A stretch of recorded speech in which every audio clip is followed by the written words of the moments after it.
teman-teman semuanya. Salam sore dari kandang sapi kita nih. Lihat aja nih, sore ini para kawan berbulu, kita lagi siap-siap makan nih. Kayaknya mereka juga udah nungguin waktu makan kayak kita yang nungguin makan malam ya. Hahaha. Nah, hari ini kita bakal sedikit cerita tentang perawatan sapi sehari-hari, terutama pas sore hari kayak gini. Biasanya sore ini kita kasih makan rumput segar yang baru dipotong pagi tadi, lihat aja teksturnya masih segar banget kan? Kita juga selalu pastiin kandangnya tetap bersih dan ada ventilasi yang cukup, biar mereka nyaman. Oh iya, salah satu sapi yang lagi ngeliatin kamera ini namanya Susu. Loh, karena dia yang paling banyak hasilkan susu buat kita. Buat teman-teman yang juga punya kandang sapi atau mau mulai beternak, bisa kasih tahu di kolom komentar ya kalau ada yang mau tanya tentang apa aja seputar beternak sapi. Nanti kita bisa bahas bareng-bareng. Oke deh, segitu aja dulu konten sore hari kita ya. Jangan lupa klik suka, subscribe, dan tekan loncengnya biar gak ketinggalan konten selanjutnya dari kandang sapi kita. Sampai jumpa di video selanjutnya, bye-bye. Apakah kamu mau saya tambahin bagian tertentu aja? Kayak fokus ke cara memberi makan atau perawatan kesehatan sapi? Waduh, maksudnya durasi kontennya 20 menit ya? Oke, siap bikin teks yang lebih panjang tapi tetap seru dan tidak membosankan. Halo teman-teman keluarga besar YouTube. Salam sore yang hangat buat kita semua. Kali ini kita bakal punya waktu panjang nih, sekitar 20 menit buat eksplor penuh kandang sapi kita. Mulai dari rutinitas sore hari, cara merawat, sampai cerita unik dari masing-masing sapi di sini. Jadi nyalain aja speaker atau colokin earphone-nya, dan siapin diri kita buat ngobrol santai bareng ya. Pertama-tama, mari kita kenalan dulu sama tempat tinggal para bintang kita ini. Kandang sapi kita ini dibuat dari kayu lokal yang kuat, udah ada sekitar 5 tahun nih. Kita desainnya sedemikian rupa biar ada sirkulasi udara yang baik, terutama pas sore hari yang masih agak panas di gerobogan. Ini nih yang pertama, namanya Bima. Dia sapi jantan yang jadi indukan, lihat aja badannya yang gagah banget. Umurnya udah 7 tahun, dan anak-anaknya banyak yang jadi sapi berkualitas di daerah sekitar. Yang ini lagi sibuk makan rumput namanya Susu, kayak yang saya bilang tadi. Dia sapi perah yang hasil susunya banyak banget, rata-rata bisa dapetin Agustus 10 liter per hari loh. Banyak tetangga kita yang pesen susu segar dari dia setiap pagi dan sore. Nah yang ini yang paling lincah, Ciko. Baru umur 1 tahun, selalu suka nyelinjur dan mau didekatin. Dia anak dari Bima dan Susu loh, jadi punya darah baik banget. Oke deh, sekarang kita masuk ke bagian penting, rutinitas sore hari buat mereka. Biasanya jam 4 sore kita mulai bersiapin makanannya. Rumput yang kita kasih ini bukan sembarang rumput loh. Kita pilih jenis rumput gajah atau rumput teki yang masih segar, dipotong pagi hari dan disimpan di tempat yang tetap segar. Kita juga tambahin sedikit dedak jagung dan vitamin bubuk buat nutrisinya cukup. Saat memberi makan, kita juga cek kondisi masing-masing sapi loh. Lihat aja mata mereka, bulunya, dan cara mereka makan. Kalau ada yang kurang bersemangat, bisa jadi ada yang tidak enak badan dan kita harus segera periksa. Setelah mereka makan, kita juga bersihkan bagian kandang yang basah atau ada kotoran. Ini penting banget biar tidak ada penyakit yang muncul, terutama di musim penghujan kayak sekarang. Kita pakai ember dan sapu khusus buat membersihkannya, lalu kotorannya kita simpen buat pupuk kompos untuk kebun kita nanti, hemat dan ramah lingkungan kan. Buat teman-teman yang mungkin sedang berpikir mau mulai beternak sapi, baik itu buat kebutuhan sendiri atau usaha kecil, ada beberapa hal penting yang mau saya bagikan nih. 1. Pilih jenis sapi yang sesuai tujuan. Kalau mau cari susu, pilih jenis Friesian Holstein atau peranakan ongole yang punya potensi susu tinggi. Kalau mau jual daging atau sebagai hewan kerja, pilih jenis sapi Bali atau Madura. 2. Perhatikan sanitasi kandang, minimal seminggu 2-3 kali bersihkan kandang secara menyeluruh, dan pastikan tempat minumnya selalu ada air bersih. 3.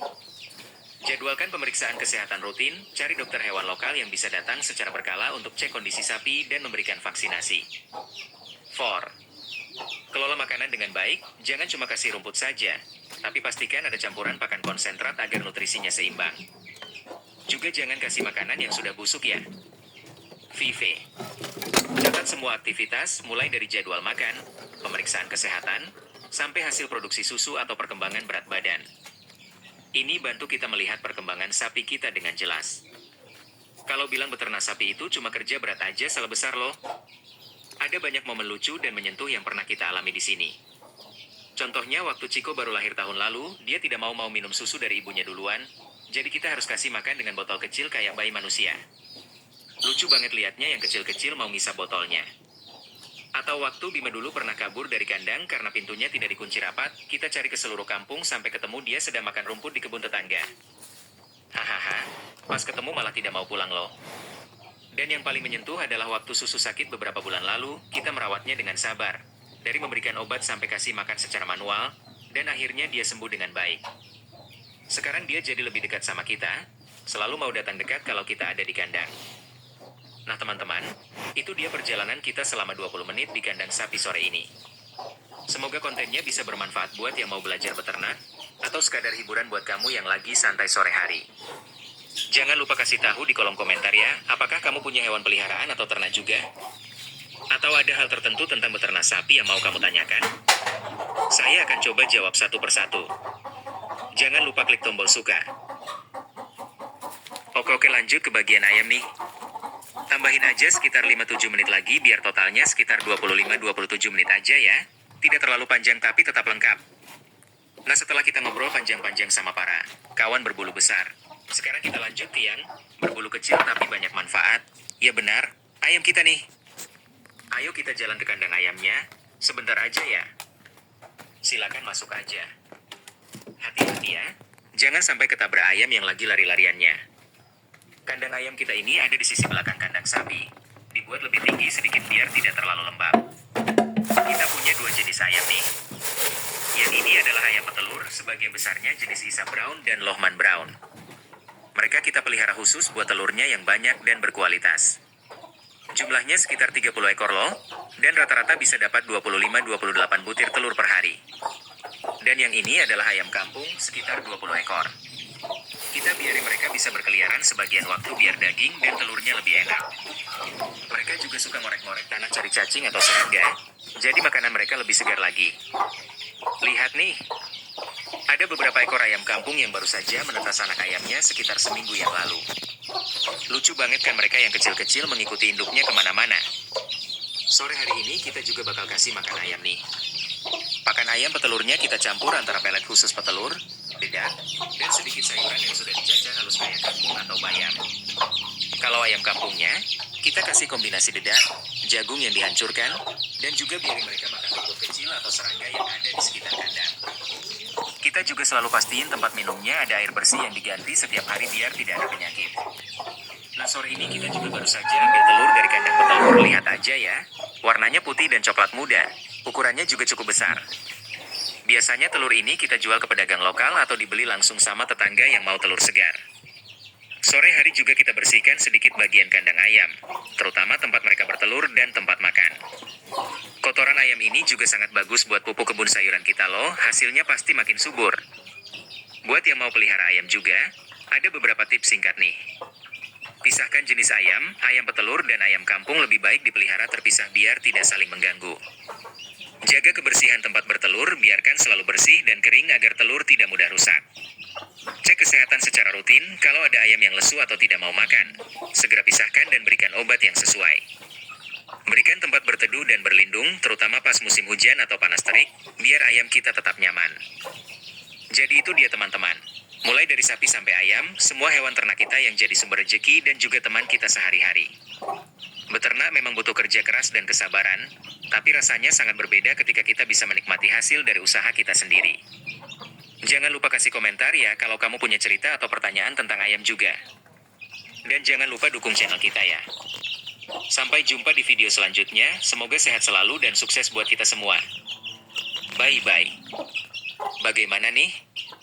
Cukup lengkap kan dari sapi sampai ayam? Mau saya sesuaikan bagian tertentu atau tambahin sesuatu? Bisa bikin mereka terlalu banyak makan atau masalah pencernaan. Itu dia cara mudahnya ya teman-teman. Kalau ada yang punya cara lain atau pengalaman sendiri dalam nyomot pedet, bisa kasih tahu di kolom komentar ya. Sampai jumpa di video selanjutnya. Mau saya sesuaikan teksnya jadi lebih panjang atau fokus ke bagian tertentu kayak langkah-langkah detailnya?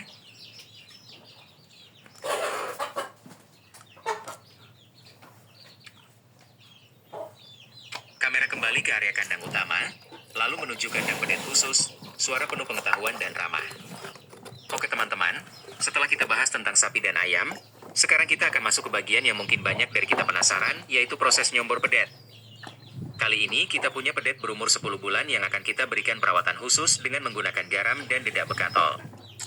Bagi yang belum tahu apa itu nyombor, tenang saja, kita akan bahas tuntas mulai dari pengertian, tujuan, cara mempersiapkan bahan, sampai langkah-langkah pelaksanaannya secara detail ya.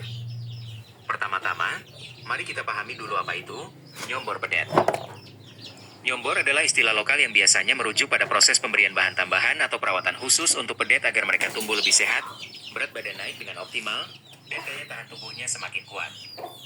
Khusus untuk pedet yang berumur 10 bulan seperti yang kita punya sekarang ini adalah masa yang sangat penting karena mereka sedang memasuki tahap pertumbuhan cepat sebelum menjadi sapi dewasa.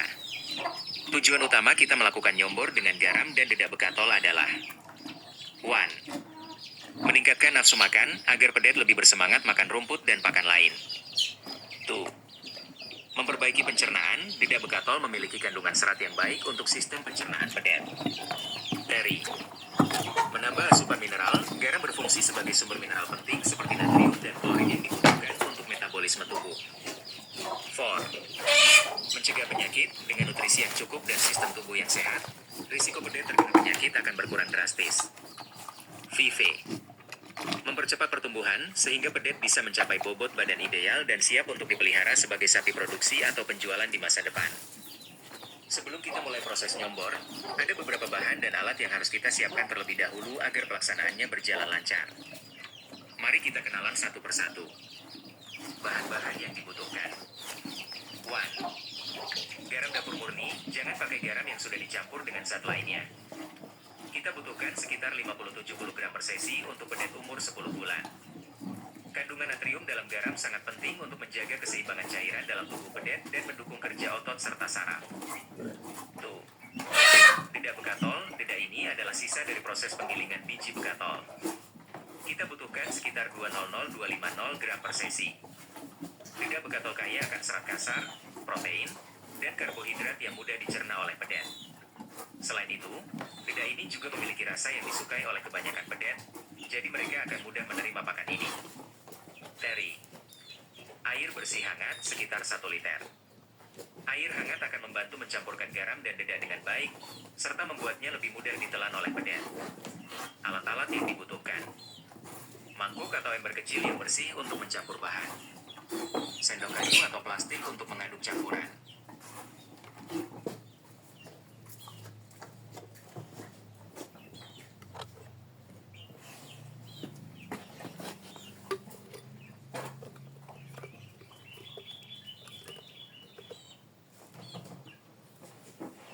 Pedet. Dan ayam selesai, sekarang waktunya buat bagian yang tidak kalah penting nih. Membersihkan kotoran sapi dan memindahkannya ke belakang rumah buat difermentasi jadi pupuk tanaman. Siap kita lihat prosesnya bareng-bareng ya. Pertama, alat-alat yang kita pakai sudah siap nih, sapu kayu buat menyapu, ember buat nyimpen kotoran, dan sekop kecil buat mengumpulkannya.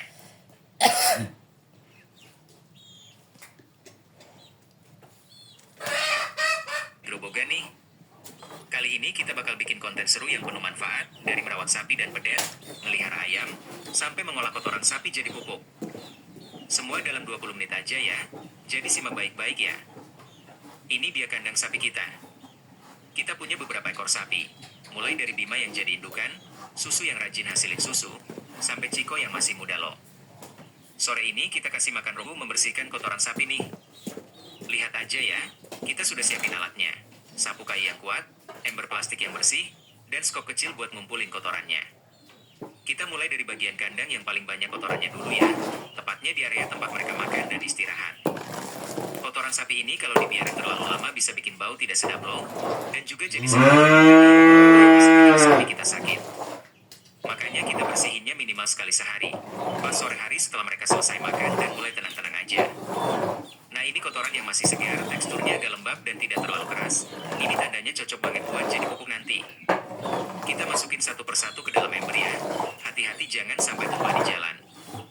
Ayo kita angkut keluar kandang dulu. Nah gini, satu ember sudah penuh nih. Kita terusin aja sampai seluruh kandang bersih. Setelah ini kita bawa semua kotoran ke belakang rumah buat proses fermentasinya jadi pupuk yang berguna banget buat tanaman kita. Kalau kamu punya kandang sapi juga, Jangan pernah menganggap kotoran ini sebagai limbah ya teman-teman, karena dengan cara yang tepat, dia bisa jadi sumber rezeki tambahan atau setidaknya bantu kita hemat biaya beli pupuk loh.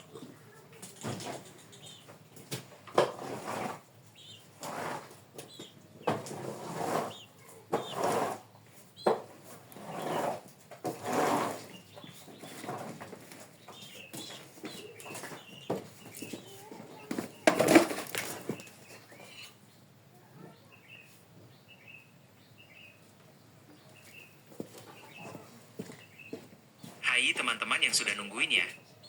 Sekarang kita masuk ke bagian yang mungkin sebagian dari kita merasa ribet, tapi sebenarnya sangat penting dan bahkan bisa jadi bagian yang paling menguntungkan dari beternak sapi, yaitu membersihkan kotoran sapinya. Biar kita tidak salah-salan aja ya, kita mulai dari awal nih, kenapa kita harus membersihkan kotoran sapi secara teratur, alat-alat yang kita butuhkan, langkah-langkah pembersihan yang benar, cara mengangkutnya, sampai persiapan untuk proses selanjutnya. Simak ya sampai habis karena banyak hal menarik yang bisa kita dapatkan dari kotoran yang biasanya dianggap limbah ini. Pertama-tama, kenapa membersihkan kotoran sapi itu sangat penting? Banyak orang mungkin berpikir, cuma kotoran aja, nanti sendiri akan hilang atau dicerna tanah. Tapi bukan begitu teman-teman. Ada banyak alasan mengapa kita harus membersihkannya secara teratur. Pertama, untuk kesehatan sapi kita sendiri. Kotoran sapi yang menumpuk di kandang akan membuat lingkungan menjadi lembab dan penuh bakteri serta kuman berbahaya.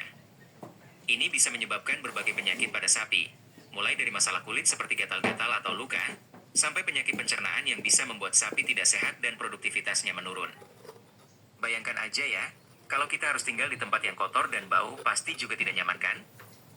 Begitu juga dengan sapi kita. Kedua, untuk kebersihan lingkungan sekitar. Kandang yang penuh kotoran akan menghasilkan bau yang tidak sedap dan bisa mengganggu kita sendiri maupun tetangga sekitar. Selain itu, saat hujan datang, air hujan yang mengalir melalui kotoran bisa membawa bakteri ke sumur atau sumber air lain, yang jelas sangat berbahaya bagi kesehatan kita semua. Ketiga, karena kotoran sapi itu bukan limbah, tapi harta karun tersembunyi. Kalau kita olah dengan benar, kotoran sapi bisa jadi pupuk organik yang sangat berkualitas untuk kebun kita. Bahkan di beberapa tempat, pupuk dari kotoran sapi juga bisa dijual loh teman-teman, jadi bisa tambah penghasilan lagi. Selanjutnya, alat-alat yang kita butuhkan untuk membersihkan kotoran sapi. Jangan asal mengambil alat sembarangan ya, karena alat yang tepat akan membuat pekerjaan kita jadi lebih mudah dan cepat. Ini dia daftar alat yang harus kita siapkan. 1. Sapu pembersih kandang, kita bisa pakai sapu dengan bulu kayu atau plastik yang kuat. Saya sendiri lebih suka pakai sapu kayu karena lebih tahan lama dan tidak mudah rusak ketika menyapu kotoran yang kadang ada batu atau kayu kecil di dalamnya. Ukuran sapunya juga jangan terlalu kecil ya, biar bisa menyapu area yang lebih luas dalam satu kali gerakan. Tuh. Sekop kecil atau sekop plastik digunakan untuk mengumpulkan kotoran yang sudah disapu menjadi satu tumpukan. Sekop plastik lebih disarankan karena tidak akan berkarat dan lebih mudah dibersihkan setelah digunakan. Pilih ukuran sekop yang sesuai dengan ukuran ember kita ya, biar saat mengambil kotoran tidak terlalu banyak atau terlalu sedikit. Teri. Ember atau wadah pengangkut yang cukup besar, kita bisa pakai ember plastik dengan kapasitas sekitar Oktober 15 liter, atau wadah kayu yang sudah diperlakukannya agar tidak mudah lapuk. Penting untuk memilih wadah yang kuat dan tidak mudah tumpah saat kita mengangkutnya ya teman-teman. Jangan lupa pastikan wadah tersebut sudah dibersihkan dengan baik sebelum digunakan, agar tidak ada kotoran.